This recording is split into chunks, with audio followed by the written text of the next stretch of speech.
in the chat. You can see Mike saying it's sunny and 80 degrees. Thanks, mate. That's just what we want to. It's just what we want to know. Great. So we have my dad talking about network engineering SPE. We have Sean talking about pilot activations. Define talking about Weave. If you do have a name and topic, just drop it in. We'll kick off with some announcements. Then we'll have a quick overview of the roadmap and what's coming up this week from a discussion perspective. Very light accountability updates, and then we'll get in with name and topic.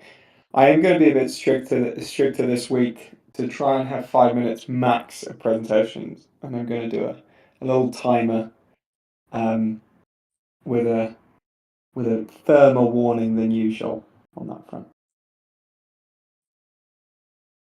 Awesome. We'll wait 1 more minute and then get going.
Yeah, go for it, Sean. If you want to come up on stage very, very quickly, go for it.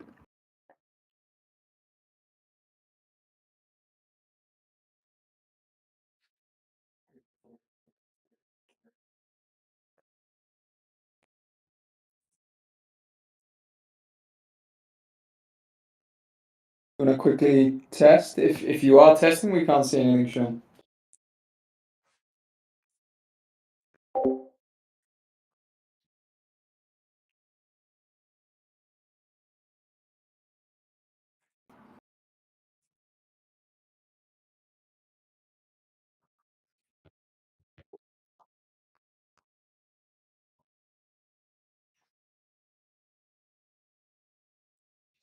Hey, Sean, just about to get going. Do you want to do a quick test?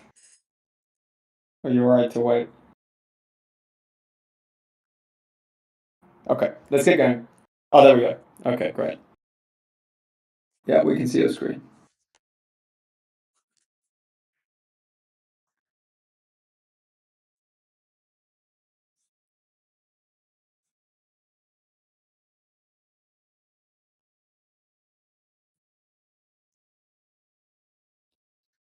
Let's get going then.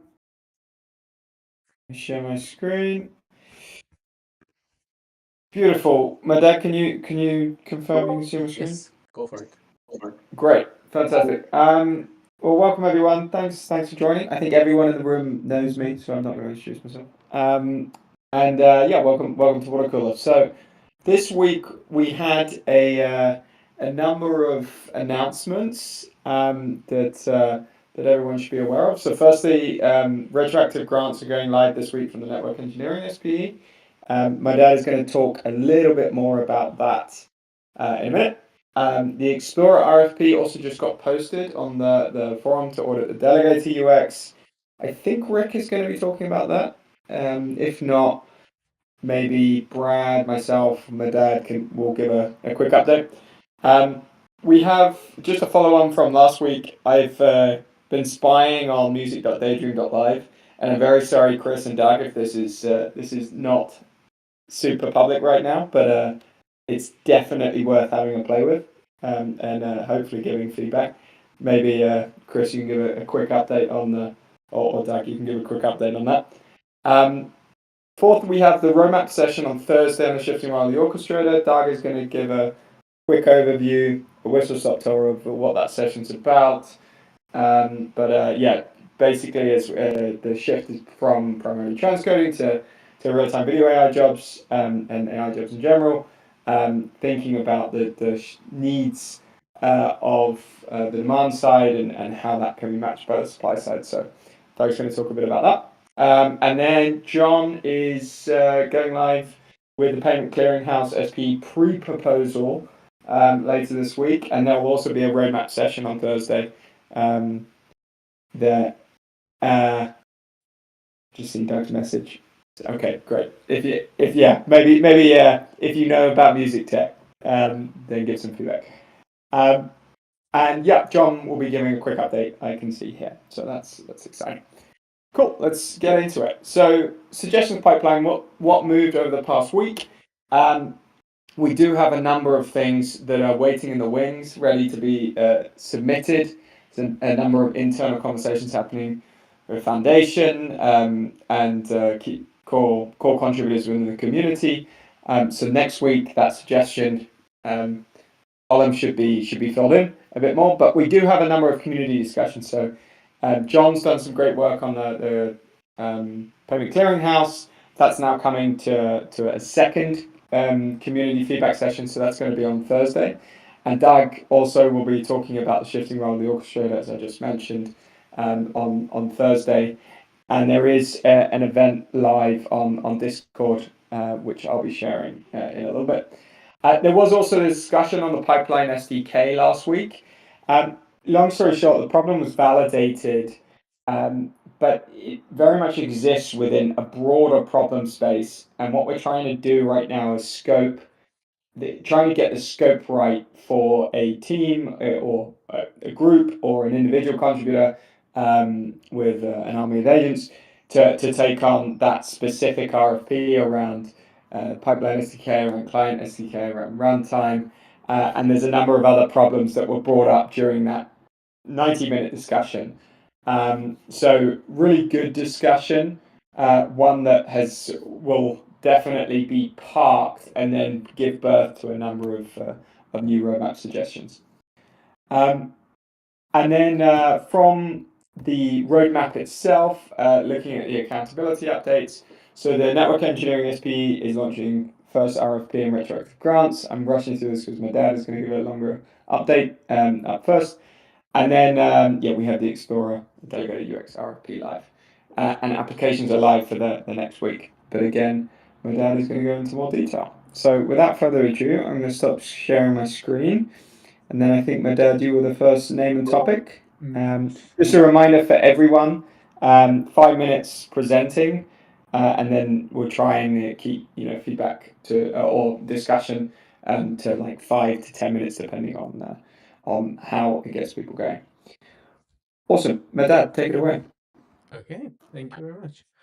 Just a second so I can share my screen. I'm also recording and streaming this, so my laptop might crash and burn. Do you have my screen? Yes, we can see you. Okay, amazing. Yeah, so Network Engineering SP is now open for business. Today I'm gonna walk you through through everything and how it works end to end. So the SPE is a delegated fund for scoped and unscoped network engineering work. We're funding between 2K and 20K jobs. This is basically a bridge to gap uh, work uh, the work that is open and can be done on the network, but it's too small to be a SPE or proposal on its own and go through the treasury funding. So if there is a work that is smaller, will sit inside this SPE. There are two ways to get funded. The first one is an RFP. So we establish the work and contributors can apply. We commission someone to do the work, and that's how the work is going to get done. And the second way is retroactive grant. Someone builds something on their own, ships it, and have others use it and provide feedback on it. And once they gather that feedback, they put together a retroactive grant application, and the team will review and fund them. Basically, RFPs are paid upfront against a spec that we write. And by upfront, I don't mean paying upfront, but I'll go through the mechanism for the funding of RFPs a bit down there in the slides. And for the retroactive grants, they're paid against the impact that is created in the wild and then captured after the fact.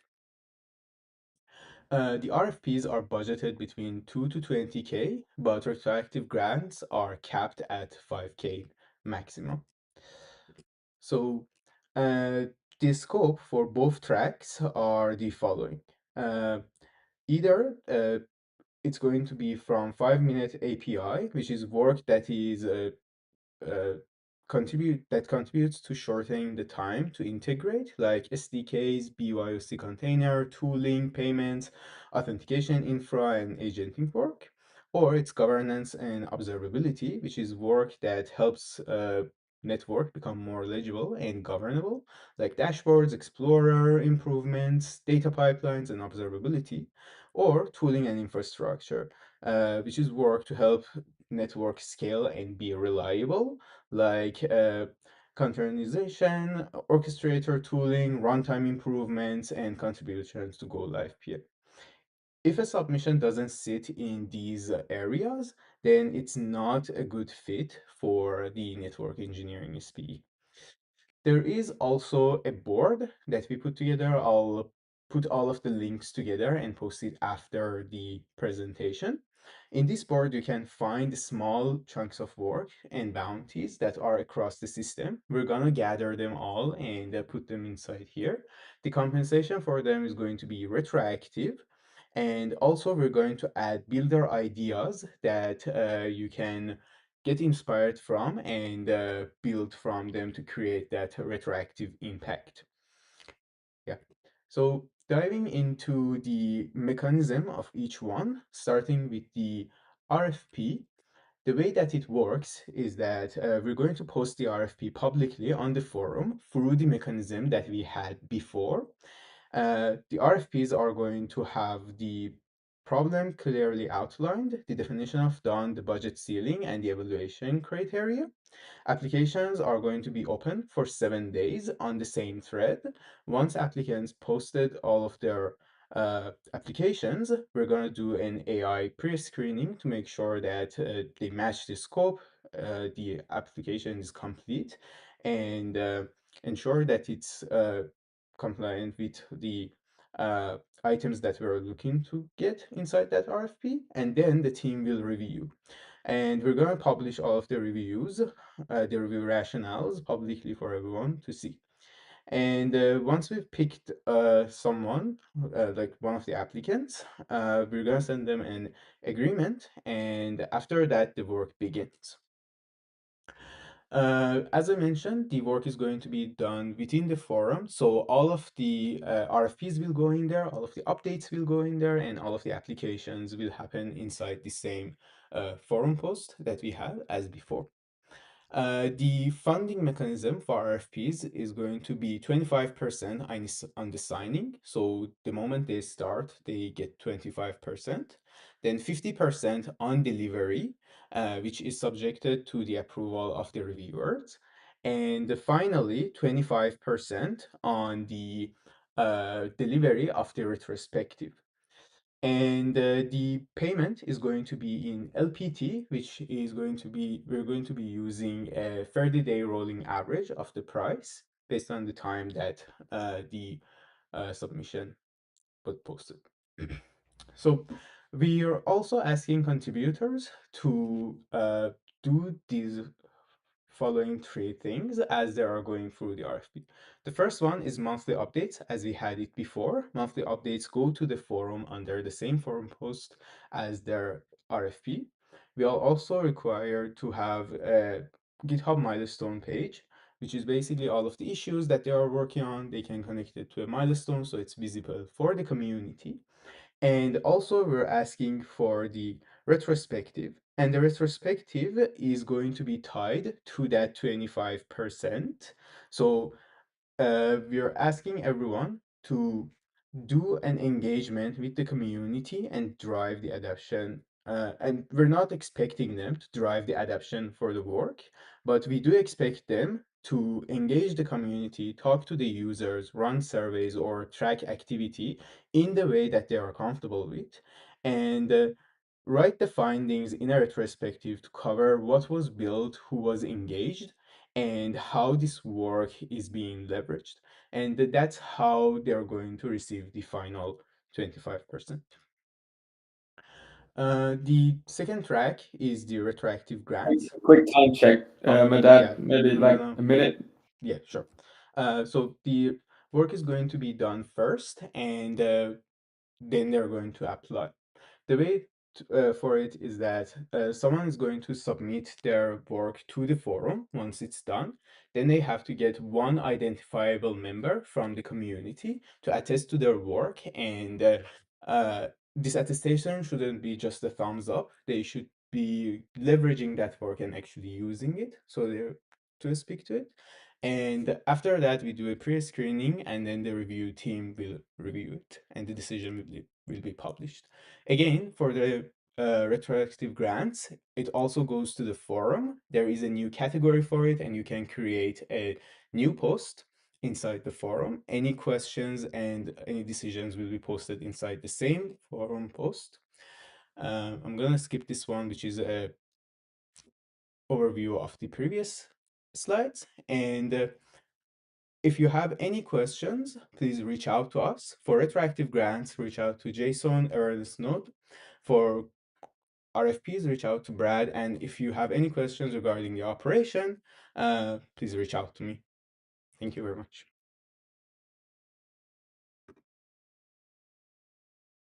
Any questions? No questions. A lot of love from Adam for using the live peer design system. Um, yeah, super exciting.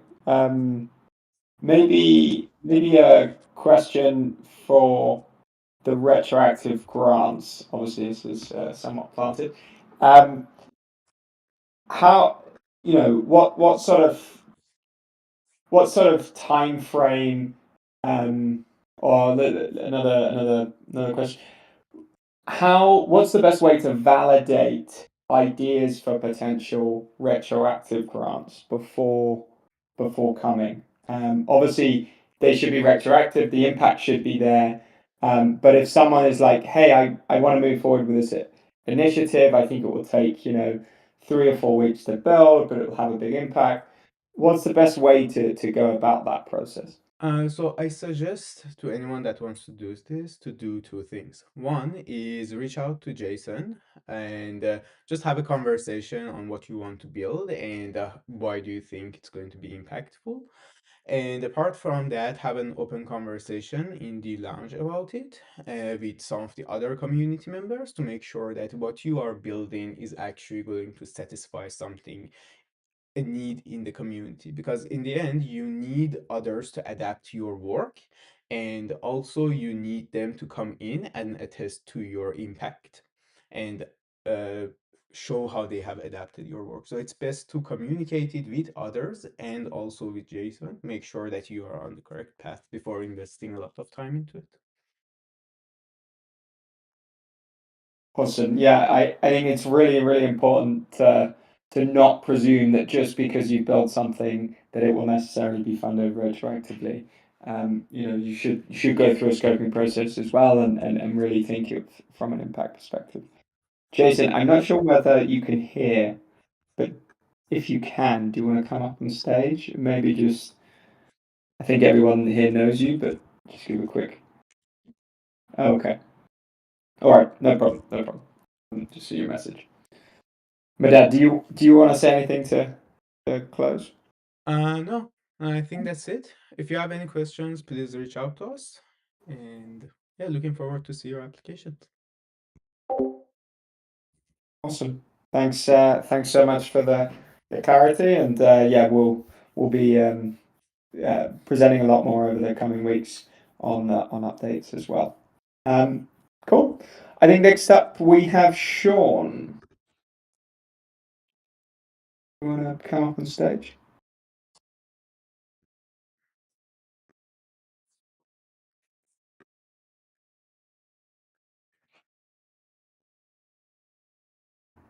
Hello, can you hear me? Yeah, great. Nice. Okay, let's see if we can share screen again. Or if This is it's always the trick. That's why I wanted to test for 2 seconds just to make sure. fantastic. We've got it. Okay. All right. We have 5 minutes. Take it away. Perfect. Yeah, so nice to see everyone.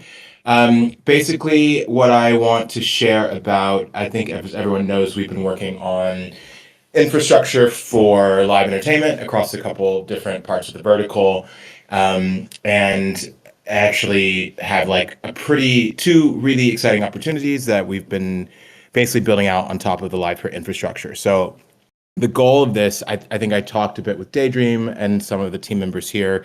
We're doing mostly everything bootstrapped, but really are thinking about how we can elevate the experience of what we have like in front of us, and it's quite soon. Like it actually starts in 10 or 12 days. But before we get to that, I'll just show you like some version of what we've been working on. So I'm coming originally from theater. Before I was a DJ and a musician, I'm really into composable frameworks. And so a lot of the real-time systems that we've been building out are around how can they be readapted around specific concepts or themes. So one of the experiences that we have available to us is to actually take over the Nautilus arena stage at Sea Star, which is owned by the Exit Festival. It's a very big 44,000 people, 15,000 people a day festival in Croatia.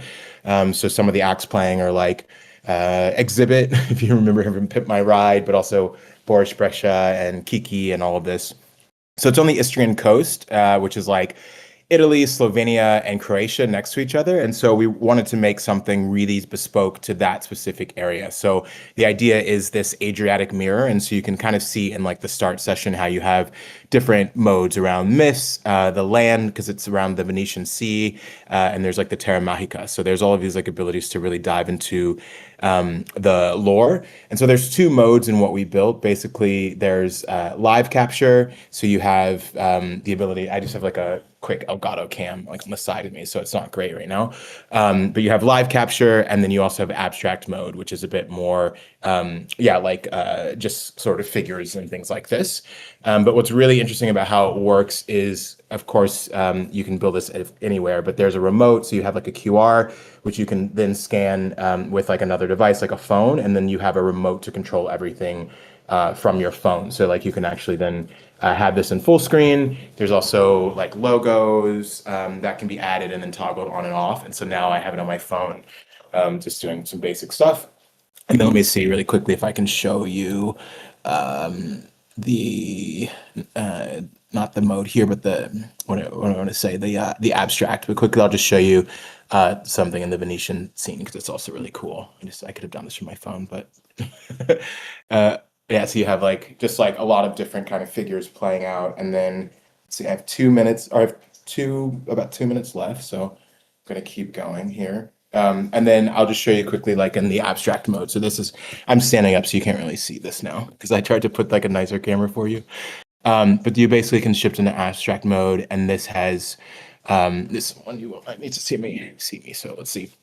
And so essentially, yeah, we have this, which is runs for 3 days, and then directly after, Richie Houghton, who is like a really big techno DJ, he kind of is like one of the founders of techno, to do a live capture for him. So we also built out for him like a custom version while the pipeline's loading. I can show you just like the home screen, and it's basically built around like different decades of his career. So you have like the Minus Air Plastic Man is like his OG. The reason why I mean, it's a really cool opportunity, but the reason why we were trying to figure out how could we get a little bit extra production support is because when you're using SD Turbo and these kind of cameras, like the quality of the camera actually really determines the output, and these are big LED screens, and so we could actually deliver this case study back to Live Peer. And Richie Houghton is one of the biggest techno DJs in the world, and also this festival is quite big, and so this is a pipeline to about, at least on site, there will be about 200 operators because there's a conference that runs at the same time. That's like bringing people from all over the industry at one place. So I'll stop talking because I know my time is up now. But essentially, the C-Star runs from the 28th through the 31st, and this experience with Richie Houghton is on June 1st in Palermo, and it's on like the Palestina Cinese, so it's this very ancient 200 years Sicilian Baroque castle. So I have a breakdown of exactly what we're trying to get, like just like a really like a Sony FX330 camera, like making sure that we have like Wi-Fi on site, and the use case around here, which I think could be built out into tooling and infrastructure, really is around like how do people who aren't high quality developers actually leverage the network, and how do they use it, especially for cloud-based systems. And so I know there's inference being built and things like this, but I worked about 100 hours on just these concepts this year since January. I think people know about our first POC. And so I think there's a lot that can be done in that sort of like bottleneck between people creating disruptive and innovative use cases on the network that aren't sort of like traditional developer types. And that's my time, or close to it.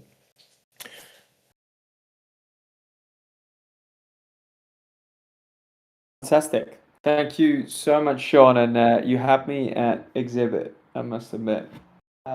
Okay, one of my advisors, we were talking about it, and he was like, "Oh, pimp my screen," and I was like, "Oh yeah, there you go." Yeah. Sometimes the advisor has the catchphrase. Yeah, it's pretty much only that, but yeah, that's why they own the big bucks. Awesome. Thank you so much, Sean, for showcasing. Awesome to see use cases out in the wild. Definitely, I know we have some of the Daydream team, but yeah, would be interested in getting some questions or feedback from the community here. So, any questions for Sean? Maybe I have a question to add to it because I just saw the networking engineering proposal. Just trying to understand when you have this kind of, right, this is kind of a middle layer where it's an on-demand bet. It doesn't really fit at Daydream because Daydream is building their own product out, right? So they don't have like funding for people building these kind of products or these kind of like activations. Like where does it fall, right? Because to make it amazing and to have like a co-owned use case, there's obviously capital that has to be spent, right? So it's like there's stuff that we're just paying for, not just development time, but travel and accommodations. And I can't do the content capture alone because I'm going to be running video mapping on a building. So like thinking through like where do these kind of use cases fit in the network, and how can they also get support? Because I think at our proposal we're asking for like 5K, and like I would have asked for 10 to cover other things, but we're really just trying to cover like equipment costs, right? So that when we're shooting exhibit and you have the use case, it's not like an Elgato 4K cam that's not going to look amazing, but we actually have something that's like festival quality, and we make sure that there's Wi-Fi on site so that like we can deal with everything that in the cloud, so we don't have to worry about this. So like, how do these things start to fit in where Daydream and LivePeer live right now, and also with, I guess, the demand bets that are on place, right? Because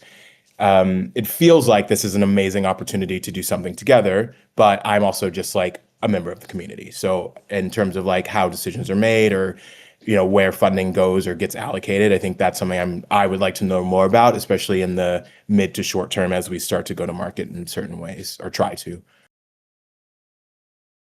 Yeah, maybe I can have a stab at answering that. And there's people in the audience, mostly Steph, who can keep me sort of like honest here.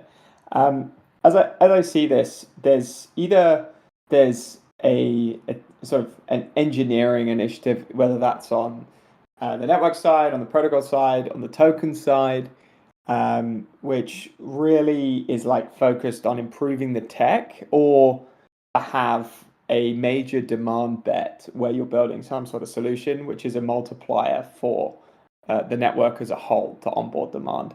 That I very much see as something which belongs on the on-chain treasury side, as long time established. and it really is about, improving the core network, improving core protocol, or having a major demand bet. And we've seen, SPEs come out of those two buckets. What this, as I see it, is primarily focused on marketing, and is about LivePeer brand, something that and linking that back to narrative. So I know that from a sort of long-term perspective, when we're thinking of these sorts of initiatives, it should be in a sort of like longer vision. And I would probably put you in the direction of Steph, who I think you've already reached out to. I am also aware that like within 12 days time is a very short term. I mean, even within a month is quite short term. So I know that that's all I would say. I think you already reached out to Steph, and she's the best person to liaise with, and I see that more coming either from the foundation or any sort of future marketing narrative, SPE or something adjacent. But I very much see it as related to LivePeer brand, if that makes sense. Yeah, totally. She actually told me you are the person who would help, not like tonight, but like in terms of how that kind of like last mile goes, that it's actually back to you in a way. So that's, I mean, I think it's just something to maybe help figure out in the back channels to really understand, like, because Nick was here, right? And it's like these things are in the middle there, but there is this kind of network multiplier. There is the marketing side, of course, but there is the engineering things that help other people and on the onboarding and stuff like this. So that goes back to like docs, and like if you're not going to be spinning up your own SDK, or you don't have GPUs at home, like how do people kind of get inside? Because that's the non-technical technical group that's like not really vibe coders, but the people that are big decision makers.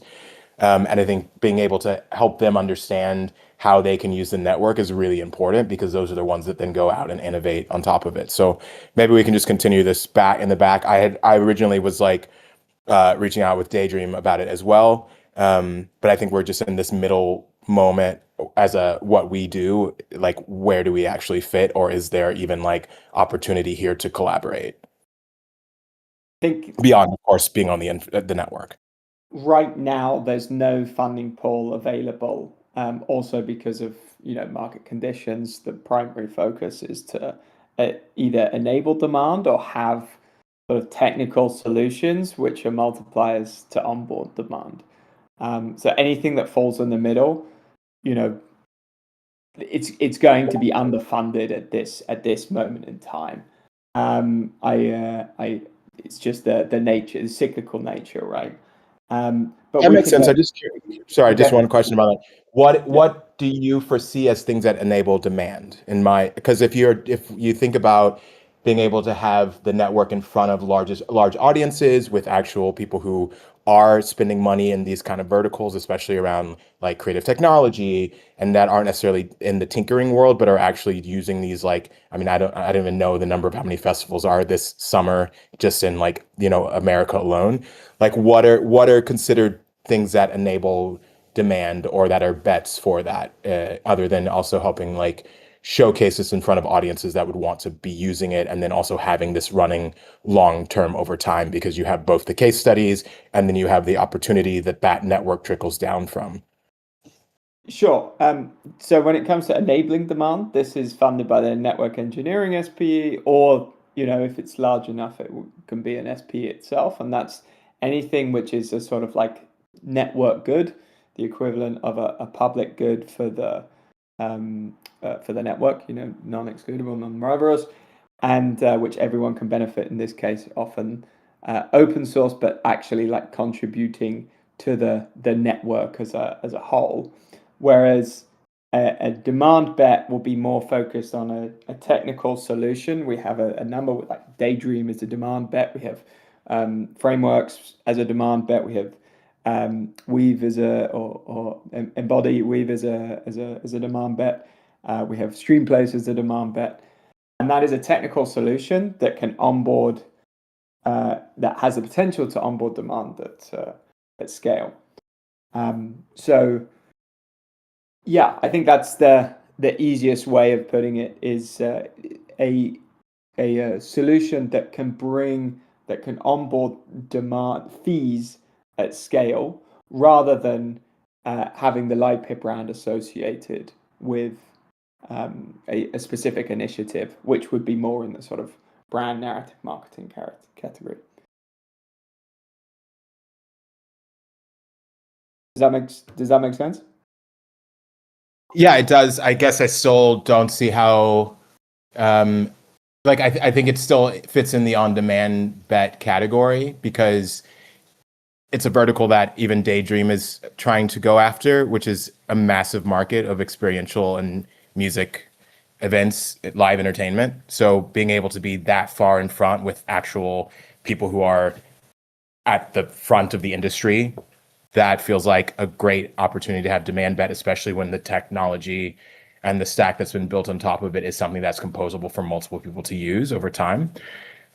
So that's the only part where I'm like, it's not really just marketing. It's actually like putting the technology in front of and collaborating with people that can actually help drive demand further, especially in terms of like pilots and use case and optics, right? Because you need people to know about the Live Network, to know about Daydream, to have seen it live. Like I spoke at Tomorrowland, which is like a really big festival in Europe, a couple weeks ago. And I was on a panel with a big venue owner. And like one of the big things that they have been saying is they aren't ready to adopt the technology at scale. Once, because, right, AI, like a lot of people hate AI, but also they're assuming that these sort of like dynamic use cases are going to come from subculture and from the underground. And then once they see those, then they're going to be able to price them and put them into their already existing enterprise stack, right? Because they have really long timelines, and also like there's a lot of moving parts. But what has been happening over the last year is the companies or the people that are actually taking the risks and putting these pilots forward. So like Media Monks, which is like a huge advertisement marketing conglomerate, they partnered with Amplify and with Boomtown Festival, and they did like probably one of the only disruptive use cases with AI at scale last year, and they won every major kind of like experiential award. And it's because no one else is really, not no one else, but like a lot of people aren't taking those risks. So I would love to like, I mean, maybe this is a longer conversation, of course, because I'm taking up time and I didn't see any questions, but the idea of like how on-demand bets are actually not just a marketing play, but like they are actually like putting pilot activations and helping document things in front of people to get to scale. That's something that I think is like really important, not just because I'm asking for it for myself, I'm but punched the time, mate. Because there haven't actually been any direct questions. So I'm just mindful of that. I think at the end of the day, you know, this is a permissionless system, in the sense of you can still put out a pre-proposal, a proposal that tries to get funds on board. What I'm saying now is that there's a sort of gap that is budget constrained around specific marketing initiatives that are outside of something that is prescribed by, in this case, the foundation. So I think we can definitely take this offline. We can definitely talk it through. But yeah, just wanted to be transparent about that as far as possible.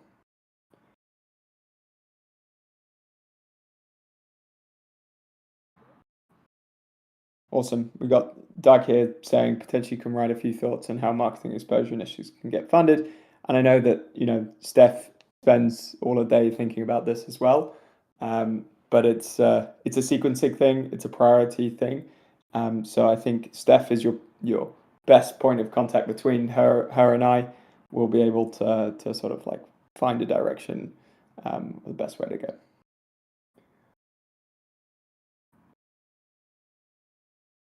Awesome. Anything else to add, Sean? Sorry to cut you off as you just got to move forward.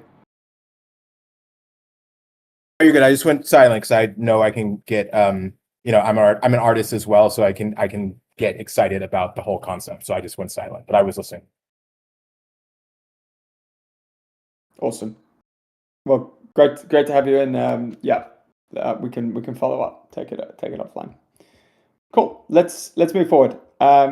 Define, you're up next. Do you want to come up?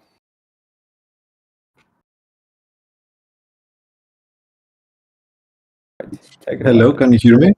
Yes, you have. Take it away, mate. Um, You have 5 minutes. Okay, thank you for having me, Ritz. So I will go through the updates that we did. Month one deliverables of the With Growth SP were delivered to the foundation and they are under review. We will know soon if we need any more iterations on them or we can move to designing the month two deliverables. What you see here is practically how the With Runtime web interface looks. So I have here multiple applications that I have created in the library ecosystem, and I can see the stages where this is, for example, Ascun is the marketing stage. It is blocked by the treasury, the treasury accruals that will be released in this week, and then can move on to iteration.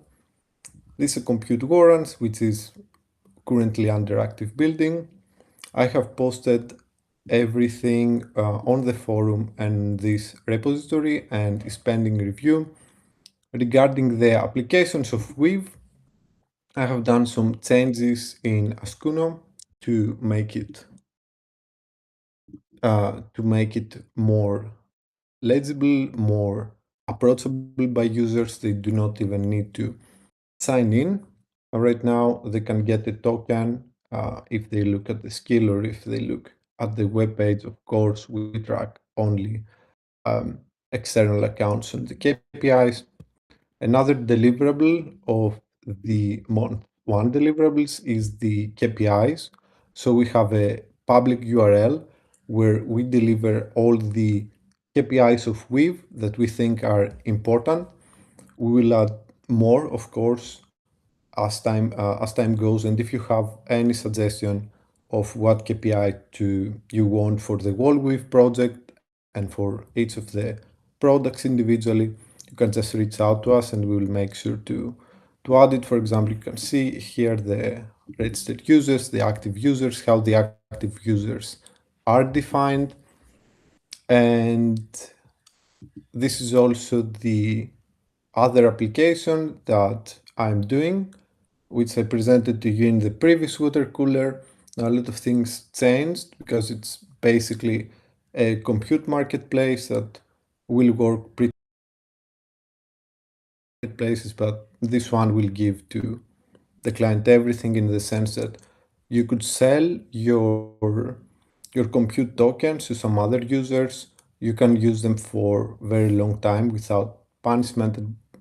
Practically everything that the user of such services would like, but these services do not allow. And here is how you will be able to onboard as an operator, as an orchestrator. This will be based on the work that we have done on the previous repositories on Unreal VTuber, which made it possible for us to work with the operator's machine. So we will adapt that repository and we will work towards that. I will give you more updates on this on the next week and as time goes. The marketing for the Ascon application will start this week. Right now we have done zero marketing practically. So we will update you over how that goes. And on the month two, we want to make the Weave tool even more useful on the iteration phase. Because what we found is that you cannot fully automate the pre-iteration phases. You can set them up. You can give all the context, all the info to the LLM, and then you can semi-automate the iteration phase practically. So this continues to evolve dynamically as we do more updates, and we'll have a lot more applications and a lot more news from Weave. Awesome. Thanks for the update, Define. Yeah, I maybe a question to kick things off. So you have the different applications being built, which is awesome. I know that you have an army of agents doing this. Is it possible to then track just very, I think I talked about it last week, but just have a dashboard of the different applications and just look at it from like a fees perspective, like what is going through. On its application.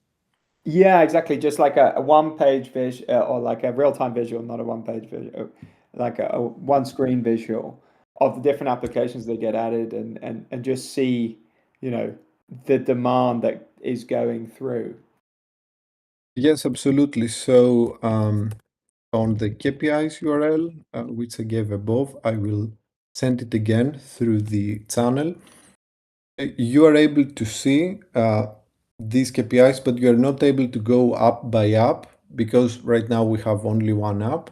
When we add the second app, we'll give that ability.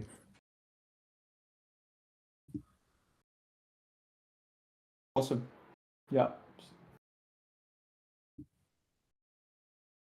Excited to see the army of agents you have deployed.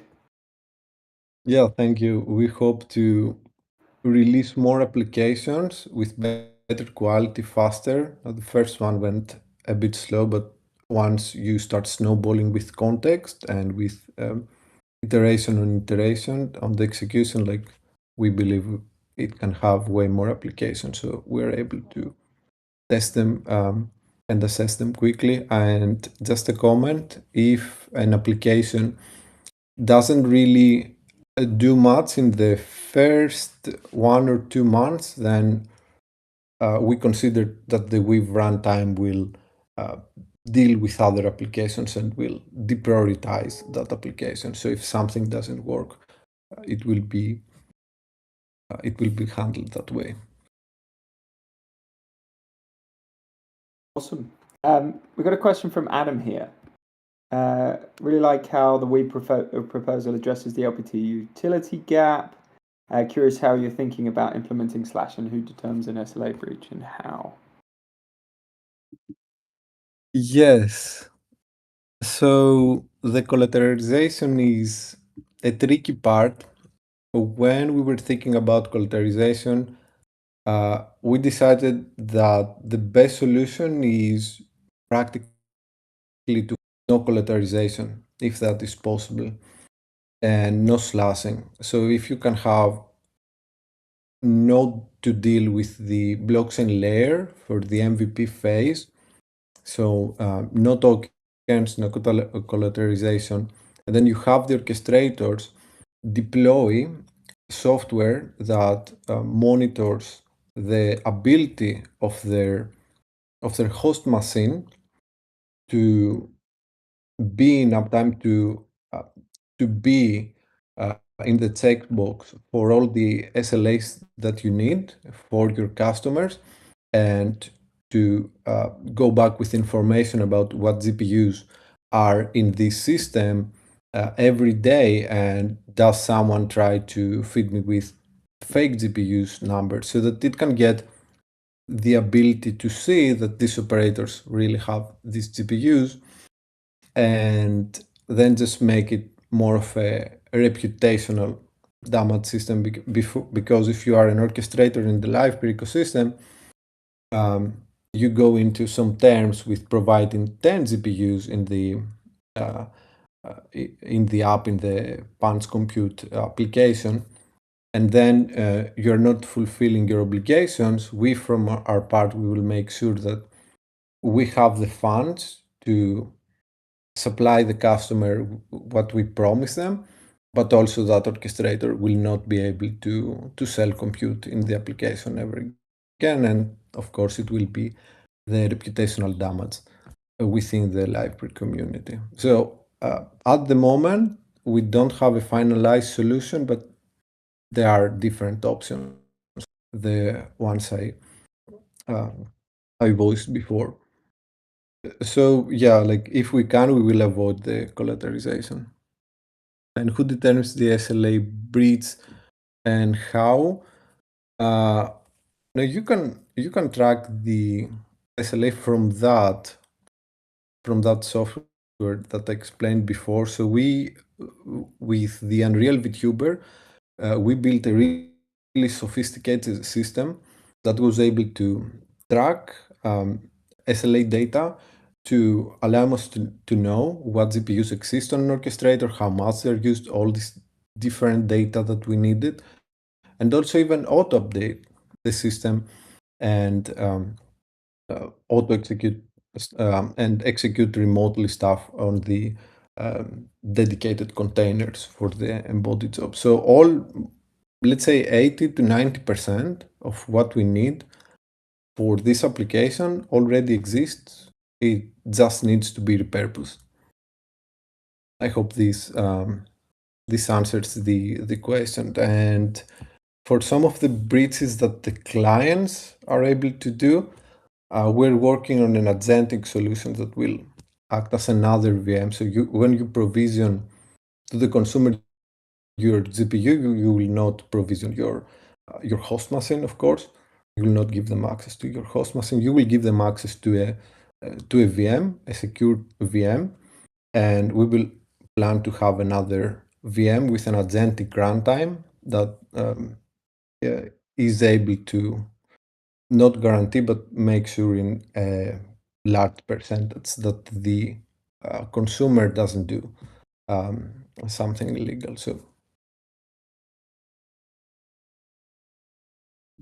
Awesome. Well, thanks a lot for the update, Stefan, and yeah, super excited to see what the agents come up with from an application perspective.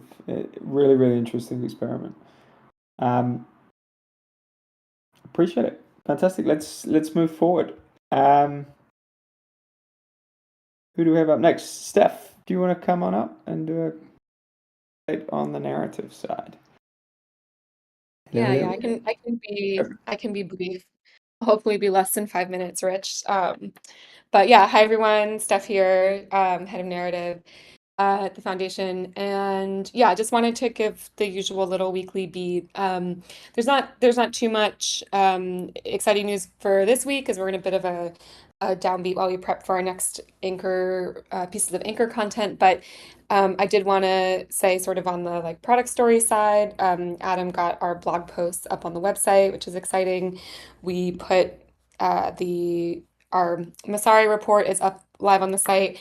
I will say, just on a little, yeah, there's some I know there's like a color discrepancy happening in the front matter image. So I know all the engineers in here are going to be the first to point it out, which I appreciate. Thank you. Bugs are good to fix. So just noting that at the top. But blog posts are live. Adam and I are also working on just general network recency on the website. So we're going to start floating through the water cooler events and maybe some of the community sessions that we have. So those have been really good to see on the calendar.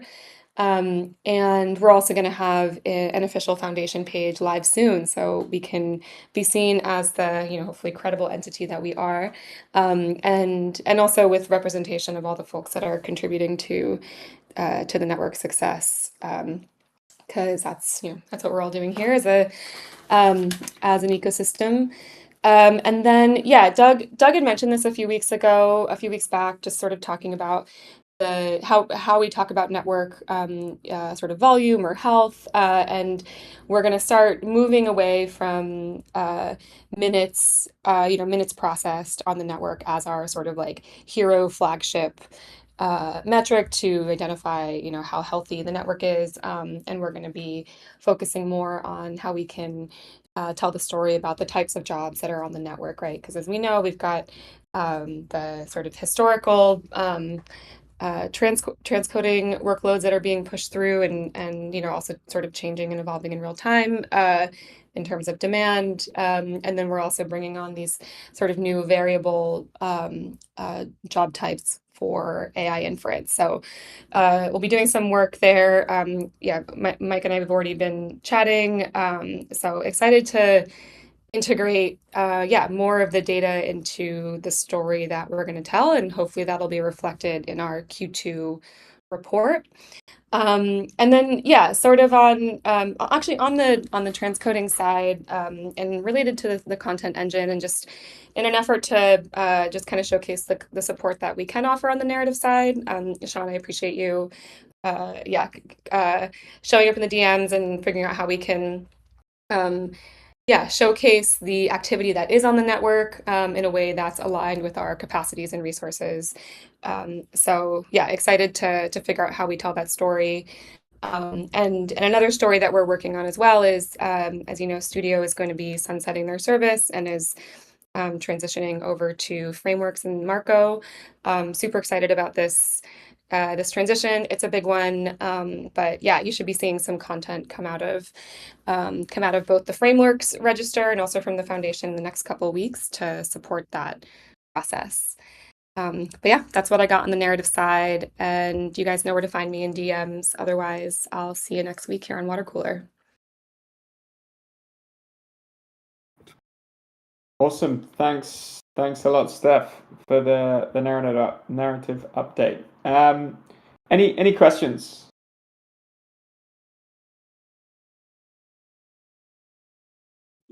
From the desk of narrative, the newswire. Can you get the questions in? It's a quiet one today. I don't think we've had a single question. Everyone's overheated from the heat wave here in the East Coast. all my East Coast friends here. Awesome. Well, I think no news is good news, or no questions is good news. Please redirect the heat to the UK. That would be fantastic. I second that. Fantastic. Well, thanks so much for the update, Steph, and awesome work with Adam and Joe on improving the website. It's an improvement to the Twitter as well. So yeah, exciting times ahead. Great. Let's keep moving forward. John, do you want to come up and give a quick update on? Great. Hello, everyone. Can you hear me all right? Yeah. Awesome.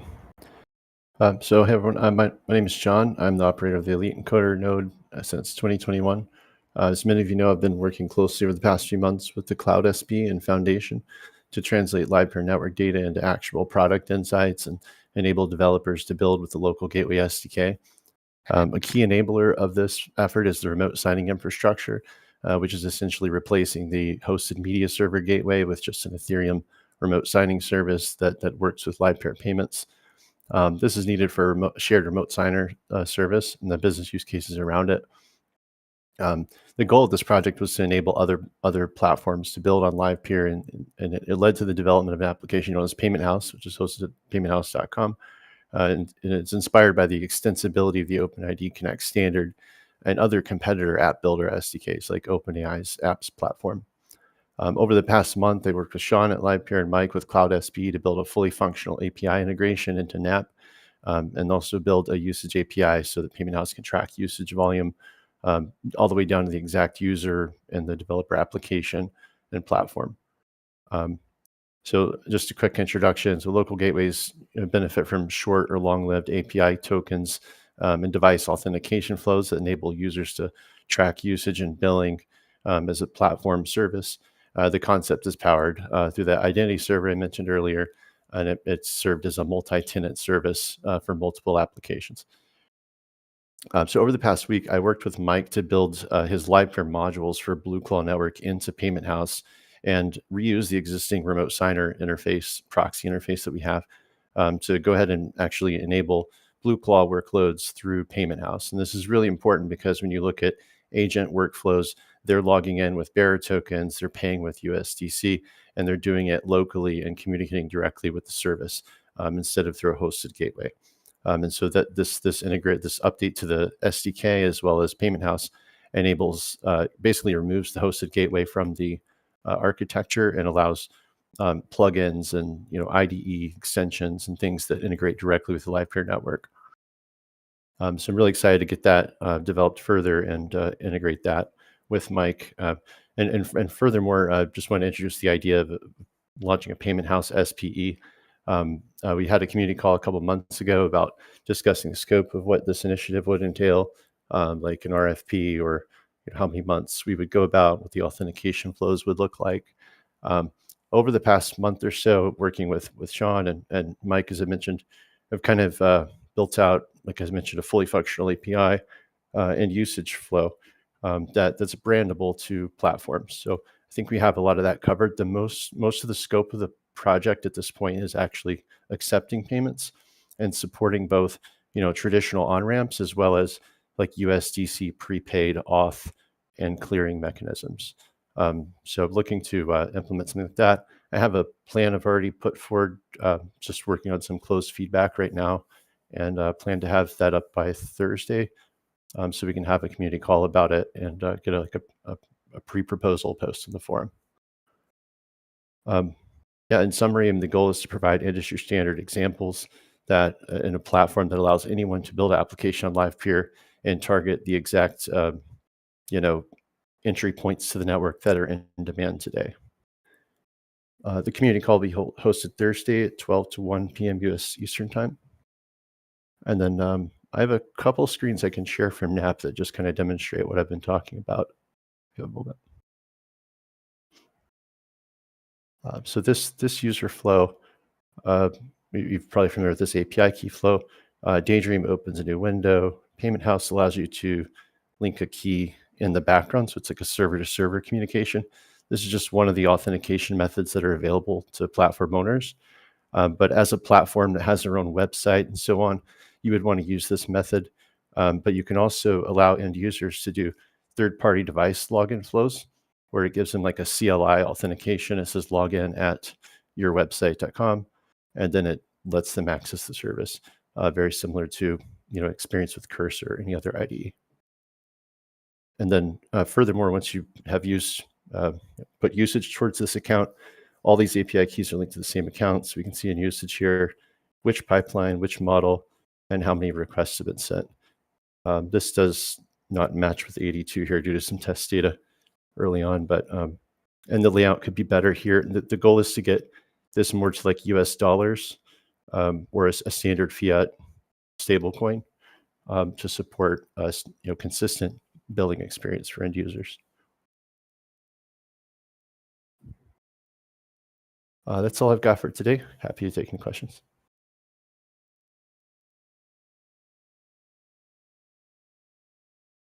Awesome. Thanks for the update, John. And yeah, just posted the roadmap session for the Payment Clearinghouse SPE for Thursday. So please do join for that, and that'll be a chance to have some in-depth questions.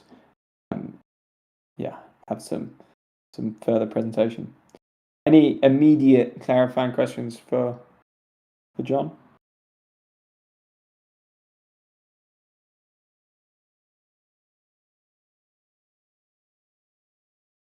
Great. Let's move forward then. Yeah, super excited to have the session and hopefully get an SPE moving forward. Thanks for your time, John. Great. I'm conscious. Oh, Doug's just gone, hasn't he? Yeah, because it's top of the hour. Maybe I will just give a quick two updates. Actually, let's just double check. Have we gone through everyone? Have I missed anyone? No, I think that's it. Awesome. So two things. The first thing is Doug is going to be leading or I will be facilitating. Doug will be leading a session on the shifting role of the orchestrator.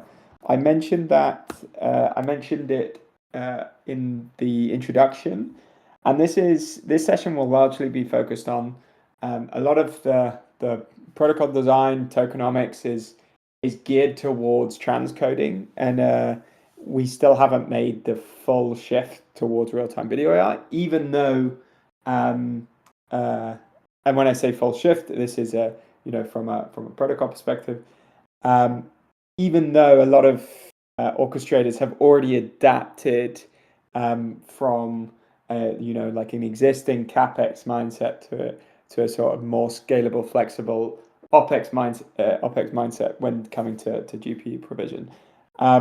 This conversation is largely going to be open around that, and I know that Doug is keen to get input from everyone before anything sort of next step is formalized. So I'm just leaving it here. It does involve everyone who is an orchestrator. So I do strongly recommend for anyone to be joining that conversation. And yeah, like I said, it would just be for an hour, quite tightly scoped before the session with John. So you can do it a back-to-back 2 hours of roadmap sessions, one on the orchestrators and one on payment clearinghouse if you would like. But yeah, strongly recommend come along. That will be led by Doug and facilitated by myself. Any questions on that? I think it's fairly self-explanatory. The roadmap suggestion is also there that you can go away and have a more detailed look at and come prepared with any questions for that. Cool. The final thing I think Rick is on dad duty this evening. So the final thing that I wanted to discuss very, very quickly, and I will share my screen so everyone can have a look. 1 second. Can everyone see my screen? Someone on stage, give me a thumbs up. That's it. Okay, fantastic. So yeah, we've very excited to say that Rick has posted the first RFP for the network engineering SPE. As you all know, the transformation SPE before had a number of RFPs that went out, and this is where, for instance, Elliot and Raid Guild team came from, the work from Ali. So yeah, we're looking to have this is quite a short RFP. It's only for 1 month, but it's basically a delegated UX analysis, which will look at to precisely quantify the UX gap. This is something that was raised, I think, particularly by Speedy. Sorry, I'm calling you out here, Speedy, for the roadmap session that we did on the Explorer to try and get some sort of, first of all, competitive teardown of, how do our native staking solutions compare to other ecosystems, other projects. Thinking from like standardized baseline scenarios, thinking of the sort of UX gaps that we have with the current Explorer, and does it really like live up to the design brief for permissionless staking experience? So it's a very sort of like UX product RFP that we're looking for someone. I think we've got skills here. So yeah, product design, UX analysis, ability to produce wireframes, familiarity with Web3 wallet interactions, and really have knowledge of different centralized staking services, but also decentralized staking solutions for native custodial staking solutions for things like the Cosmos ecosystem, Lido, etc. So this is an exciting opportunity that we have put live today, and we have quite a short turnaround deadline by the end of the week. So what does that mean? Well, there are first of all, the primary way of submitting is just to reply in the comments here. If you click the reply button, you'll be able to meet certain criteria. And there are proposal requirements here that will effectively like go through these different criteria need to be discussed within the proposal itself. So yeah, exciting opportunity, and what we're looking for from foundation perspective, we will be reaching out to several teams to do this. Obviously, Raid Guild and I think Elliot's dropped now, but we'll obviously be asking EC Wireless and the Raid Guild team to come forward. But we also want to make sure that we're using network engineering SPE to attract new talent. So if anyone on this call also works with specific UX product people who you think would be perfect for this from a staking solution perspective, and who is specifically used to things like explorers or anything which comes from staking delegation, then please do recommend them. And we are available, I say we, the foundation, but also network engineering SPE. So specifically Brad and Rick are available all week to discuss any applications that you're thinking of putting in. So if you want to put yourself forward, fantastic. If you want to recommend someone else or another contributor group for this, then please look at your Rolodex and come forward, and we'll be more than happy to answer any questions all week. And obviously, with the deadline, we are looking to keep it by Sunday, but we can go into Monday if we know of specific applications. Specific applications, applicants that are coming through the pipeline. I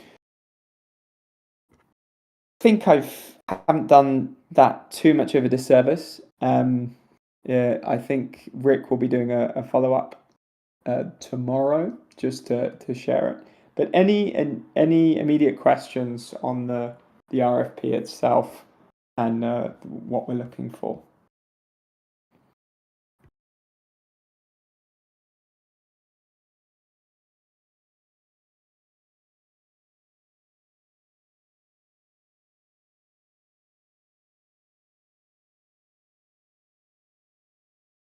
I hope that makes sense.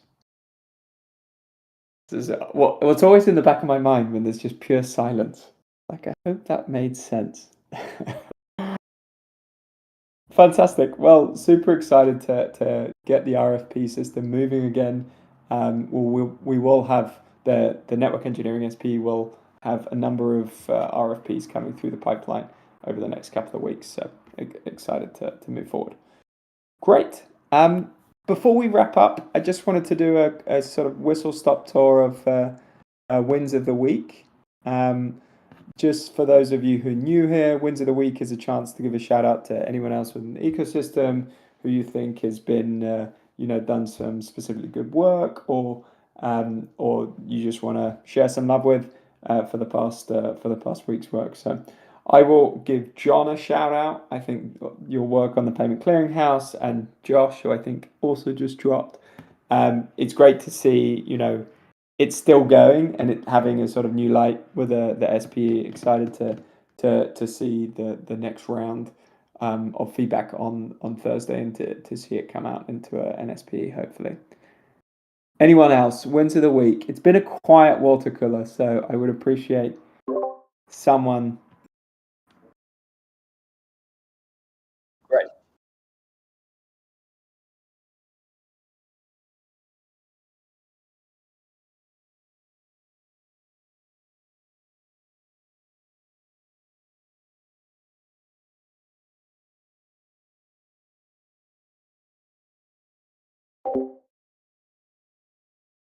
How dare you make the network easy to build on?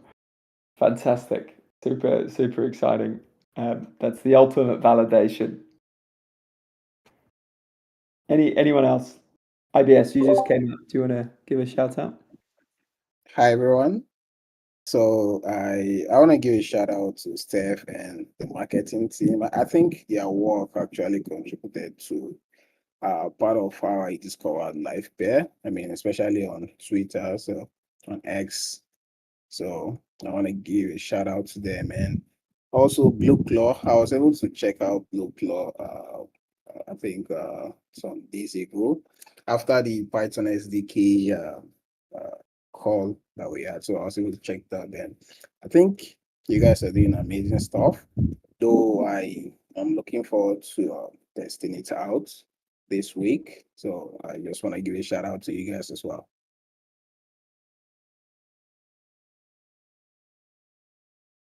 Shout out to Steph and team. Thanks a lot, IBS. Another shout out to Mike from John for the work on Blue Core. So Blue Claw getting a lot of love at the minute. I think light peer modules and mic stack should be a key piece of the shifting role of the orchestrator discussion. Fantastic. Please bring it along on Thursday. Another shout out to Mike from Define as well for Blue Claw I'm API. also here to shout out Mike, but not for Blue Claw. Give another. This is another Mike appreciation voice note, but we were working on Scope API this week because there's a lot of issues with the docs, as everyone knows, and we were jamming trying to get the visuals into the front end, and we couldn't figure it out, but we were together on it, and then he spun up an app in his own time as a demo to make sure that it worked, and then between him and my work and a couple of the docs that happened in our little troubleshooting, we got everything working. So thank you for taking time while you were also building out your own product. Yes, sir. Always a pleasure to help, man. Glad I can get you unblocked. Getting all the love, man. If you guys could see my face over here, black dude blushing, that's hard to pull off. I was gonna say there's some serious employee of the month vibe going on right now. I feel like Speedy also deserves some as well. Yeah, he's in the background. He doesn't like to be in the public. I'm the loud one. He's the smart one. Gotta have the brains and the beauty. I didn't say beauty. I said loud. Sorry, I meant Speedy has both the brains and the beauty. Oh, he's got both. Okay. Awesome. Anyone else to top off the week?